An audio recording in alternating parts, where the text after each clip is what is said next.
If you ask any knowledgeable coffee professional or home enthusiast, what is the most important tool that I can have to help me make great coffee at home, they're going to tell you it's a coffee grinder. But you see, home coffee grinders can cost as little as under $20 to over $2,000. So how do you, as a consumer, know how to sort through all the marketing jargon and know what's going to be the right grinder for your coffee bar and your budget? That's what I'm here for, so let's talk about it.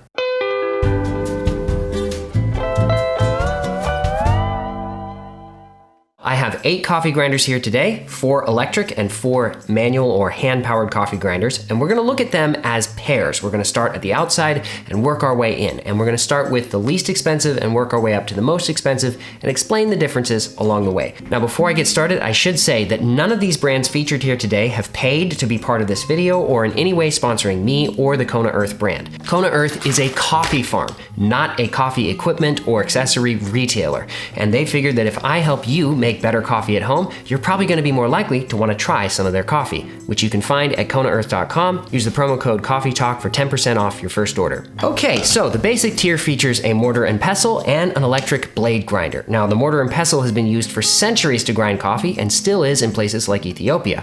The electric blade grinder is probably the most common kind of coffee grinder that you're going to find in the US. Now, these look radically different from each other, but you should put them in the same category because they are both uncontrolled coffee grinders, meaning there's no mechanism that directly controls how coarsely or finely you grind the coffee. The only thing determining that is the skill of the operator. How you pulse the button or shake the grinder as you're using it will all directly affect the grind size you end up getting, as well as the consistency of that grind size. And if you don't know, the more consistent your grind size, the better your flavor is going to be. And if you'd like to learn more about this, check out episode 2 in the Coffee Talk series. The benefit of these coffee grinders is that they're very easy to find and they're very inexpensive. The downside, of course, is that unless you have a very high skill level in using these, you're probably going to end up with a very inconsistent grind size. A lot of big pieces, medium pieces, and ultrafine particles. All of these are going to extract at different rates, and so your coffee is not going to taste nearly as good as if it was a uniform grind. And that really is the goal of a coffee grinder, is to get us a uniform size. All right, in our second tier, we get into what we think of as controlled coffee grinders because they use a burr. Now, a burr is any kind of a mechanism where the coffee is going between 2 rotating pieces, and whether they're close together or far apart is what determines how coarsely or how finely the coffee is broken up. And the more precisely that burr is machined and the sharper it is, the more uniformity of pieces you're going to get.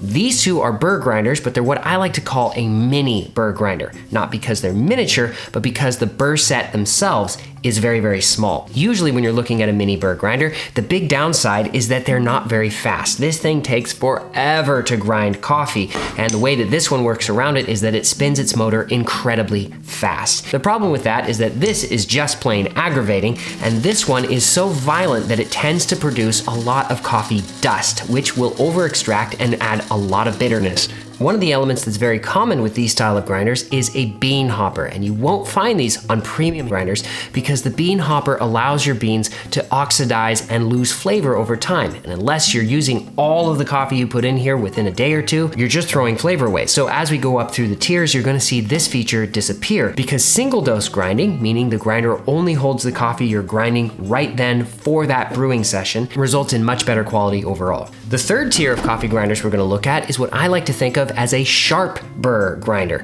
So it uses the same basic mechanism as a mini burr grinder, but instead of using a very small ceramic burr and taking forever or using extremely high speed, these coffee grinders are going to use very, very sharp and precisely milled steel burrs that instead of crushing the coffee, they actually cut the coffee. Not only are the burrs sharper, but they're usually more securely mounted within the mechanism, resulting in much more fine control over how close or how far apart they are, giving you a much better grind size. Hand grinders in this category are much more enjoyable to use, and they're far faster than mini burr grinders. They typically feature better handles, better machining, better materials. Overall, the experience is just better, and so is the coffee they produce. Likewise, the electric versions, because they're using high quality, sharp steel burrs, they don't need to spin fast, so they are far, far quieter, and usually overall even faster than mini burr grinders, producing a much more uniform grind size at the end with far less ultrafine particles. The fourth and final tier we're going to look at today are what I like to think of as premium espresso capable grinders. So this is anything over $150. And these are essentially sharp burr grinders that are built to an even higher standard, and they are capable of ultra fine adjustment, which is what you need when you're making espresso. When you pick up a coffee grinder like this, they don't look like much, but man, they are heavy and solid. And not only are they using a sharp burr, but typically a bigger diameter burr,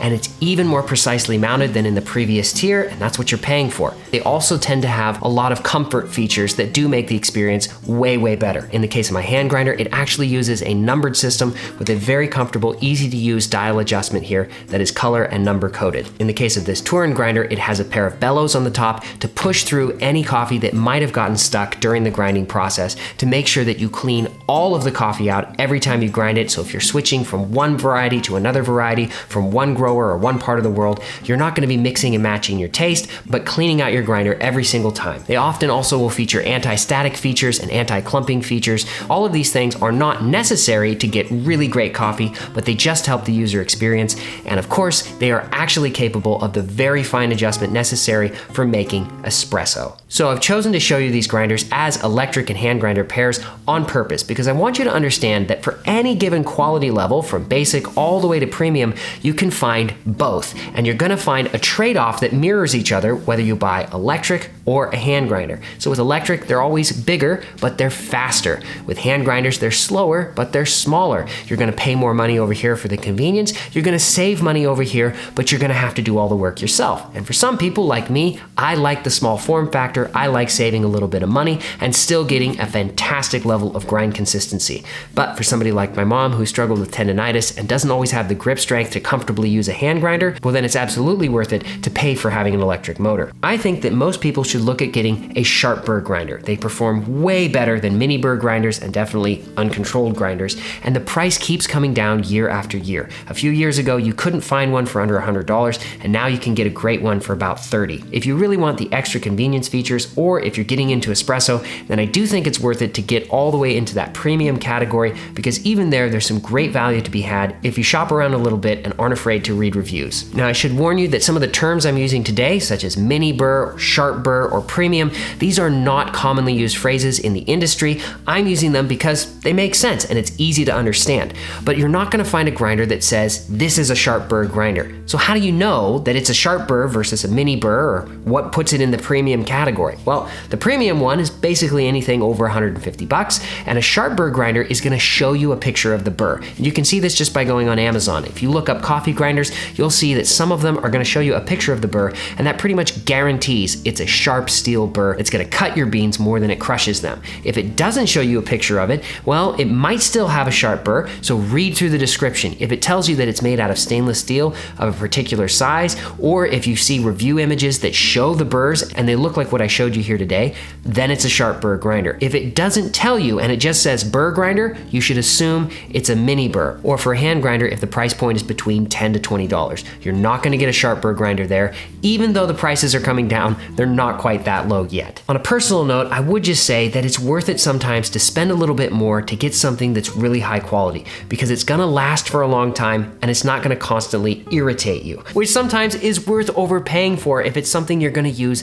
day after day. But whatever design or brand or model you end up choosing, go make yourself a cup of coffee, and I'll see you in the next video. Cheers.